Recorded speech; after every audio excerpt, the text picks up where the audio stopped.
बीड़ी cigarette कई लोग ऐसे पीते, महाराज टेंशन रहता है, बहुत बहुत ऑफिस का काम रहता है, बहुत टेंशन महाराज, इसलिए स्मोकिंग कर लेता हूं, बहुत टेंशन रहता है इसलिए गुटखा खाता रहता हूं। ये मैं सही बोल रहा हूं?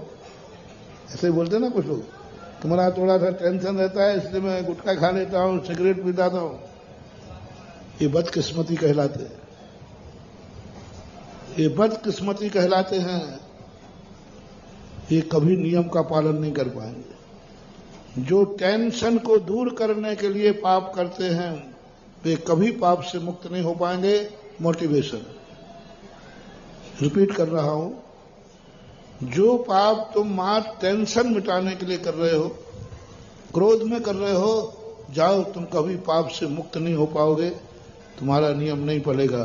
जैसे मजदूर शराब क्यों पीता है? मैंने पूछा मजदूरों से, थकान मिटाने के लिए, टेंशन के लिए। महाराज मजदूरी करके थक जाते, शरीर टूट जाता है, शराब पी लेते, मस्त हो जाता हूं। मजदूर कभी शराब नहीं छोड़ पाएगा, आप देख लेना, क्योंकि वो टेंशन मिटाने के लिए कर रहा है। अपना टेंशन मिटाने के लिए शराब पी रहा है, शराब कभी नहीं छूटेगी। टेंशन मिटाने के लिए जो भी सिगरेट बीड़ी गुटखा खा रहा है, कभी भी उसका पाप नहीं छूटेगा, वो भ्रष्ट हो जाएगा।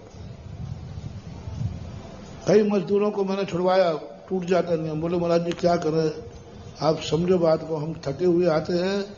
90% मजदूर थकान मिटाने के लिए शराब पीता है। बाद में उसकी आदत बन जाती है। शुरुआत कहां से हुई थी? थकान मिटाने।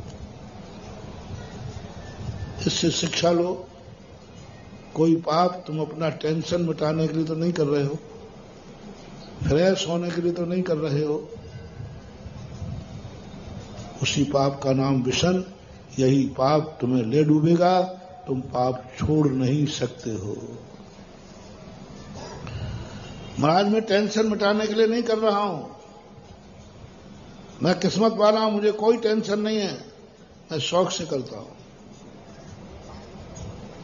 मेरा पुण्य का उदय, मैं शौक है, मेरा शौक है, मैं शौक से पीता हूं। विदेशी लोग जितने पीते हैं शौक से पीते, टेंशन में नहीं पीते। विदेशी लोग जो पीते ना वो टेंशन में नहीं पीते, वो शौक से पीते। पुण्य का उदय उनका, वो शौक से पीते, वो मनोरंजन के लिए पीते, थकान मिटाने के लिए नहीं पीते। वो छोड़ देंगे, क्योंकि वे पाप पुण्य कर्म के उदय में कर रहे, वो पाप हर्ष से कर रहे। यदि उसको समझ में आ जाएगा, ऐसा छोड़ेगा, जिंदगी में कभी नहीं लुटेगा। आपने देखा होगा शास्त्रों में दीक्षा लेने वाले राजा महाराजाओं के नाम लिखे, किसी भिखारी का नाम क्यों नहीं लिखा?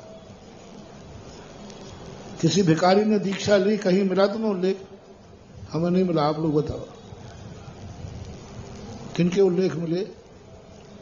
कोटि 18 घोड़े छोड़े 84 लख, इनके नाम मिलते साथ में क्यों? जिनके चारों तरफ पुण्य का भंडार भरा था, जो किस्मतवान थे, जो पुण्य का फल भोग रहे थे, पाप के फल को भोगने के लिए नहीं।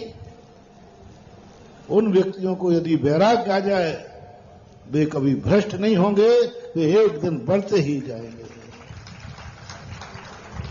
इसलिए मैं सदा तुमसे कहता हूं, मंदिर आओ, पुण्यहीन बन के मत आना।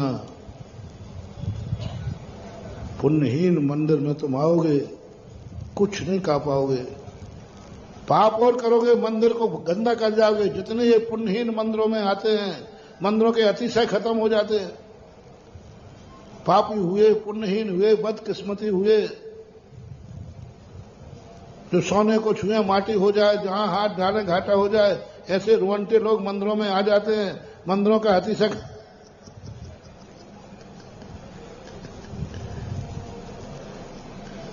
मंदिरों के अतिशय कर हम मर जाते, मूर्तियों को अतिशय करते करते, सूर्य मंत्र देते देते, और ये रुवंटे आ गए,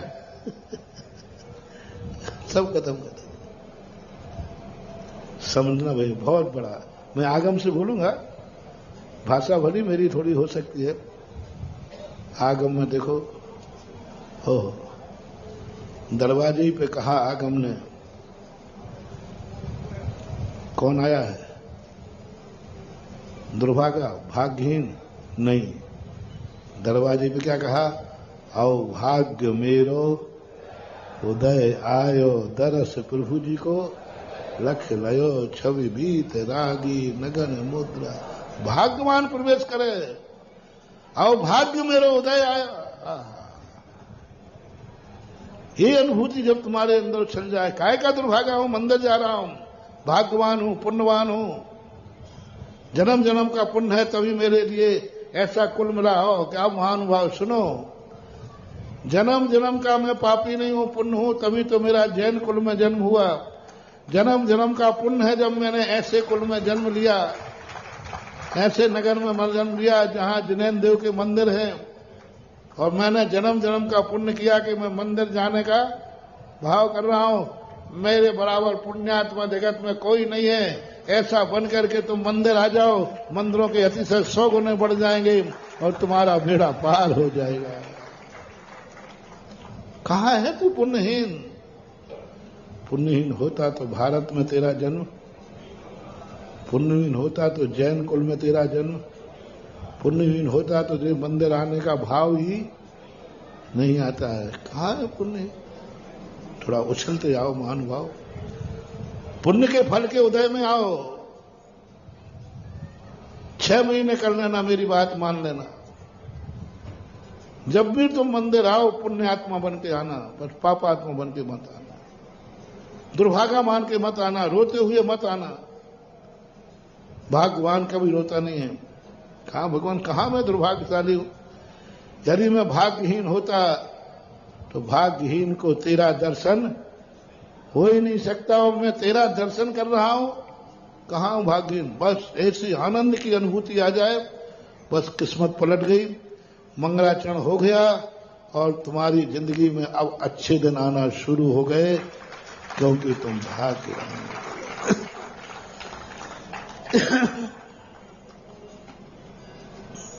नियम भी लेना महानुभाव, भाग्यवान बन के लेना। ओहो, उसने चांडाल ने एक चतुर्दशी का नियम लिया, क्या मान के? मैंने कितने पुण्य किए। क्या कहता है राजन, आप क्या बात कर रहे हो कि राजा की आज्ञा है फांसी चढ़ाओ? साहब पहली बात आप देखो तो सही में, मैं किस निम्न कुल में कहा मेरा जन्म हुआ, जहां सब तरफ से गलत कार्य करना पड़ते हैं। मैंने कितना पुण्य किया कि इस कुल में जन्म लेने के बाद मैंने एक दिन की हिंसा का त्याग किया। कायदा से तो हमें जिंदगी में कभी हिंसा करना ही नहीं थी, लेकिन मैंने एक दिन का किया। मैं इतना भाग्यशाली हूं, और इस भाग को ठुकरा दो, बस उतने का नहीं राजन, मेरे पुण्य से मैंने नियम लिया है, मैं भाग्यवान हूं। राजा ने कहा समुद्र में फेंक दो, राजा आज्ञा की उल्लंघन कर रहा है, फेंक दीजिए। देवता ने आके कमल की रचना कर दी। एक बार तुम अपने आप को भाग्यवान मानकर धर्म करो, छोटा सा नियम लो, इतराओ, नाचो, भाग्यवान बनो। मैं भाग्यवान हूं, मैंने रात्रि भोजन त्याग दिया। मैं भाग्यवान हूं, मैंने गुटखे का त्याग कर दिया। भाग्यवान मानना, बस। मैं नियम को कुछ नहीं बोल रहा हूं।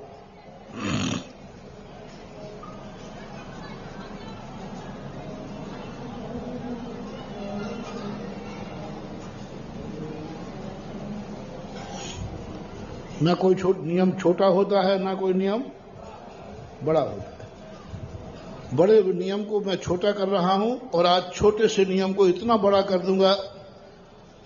कोई नियम छोटा बड़ा नहीं है।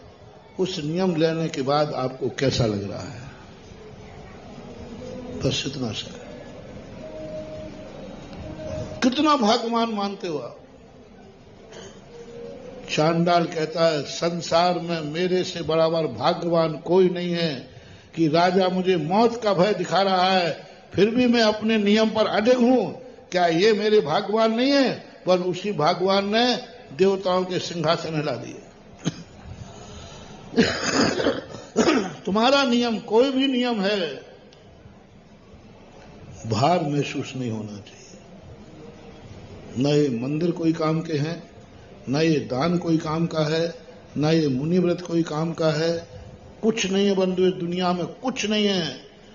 बस इतना सा मैंने शास्त्र में पढ़ा है, तुमने जो कार्य किया है उस कार्य करते समय आप अपने आप को क्या मान रहे हो, भाग्यवान या दुर्भाग्यवान।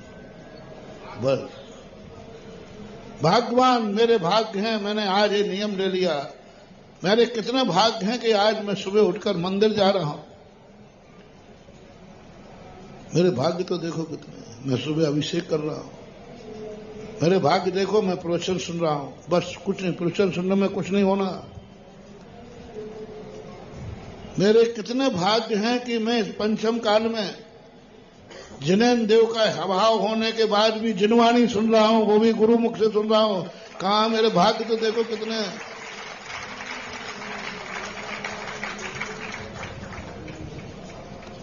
मैं इस पर कोई विचार नहीं करता हूं कि 12 वर्षीय कोर्स को आप लोग पढ़ रहे या नहीं।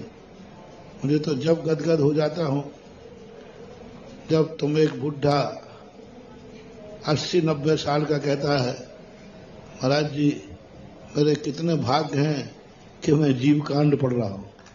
बस मुझे कुछ नहीं चाहिए, मैंने पढ़ लिया समाचार। तुम्हें याद हुआ कि नहीं हुआ, मैं तो बस वही खुश हो गया जब तुमने कहा कि मेरे कितने भाग्य हैं कि मैं इस उम्र में जिस ग्रंथ का नाम नहीं जानता था उसको मैं बस इतना सा करना, भाग्य बस इतना सा कर लो महानुभाव, कुछ नहीं करना। जिनवाणी का पन्ना पढ़ते समय इतना ही कर लो। मेरे कितने भाग्य हैं कि जिनवाणी को मैं पढ़ रहा हूं।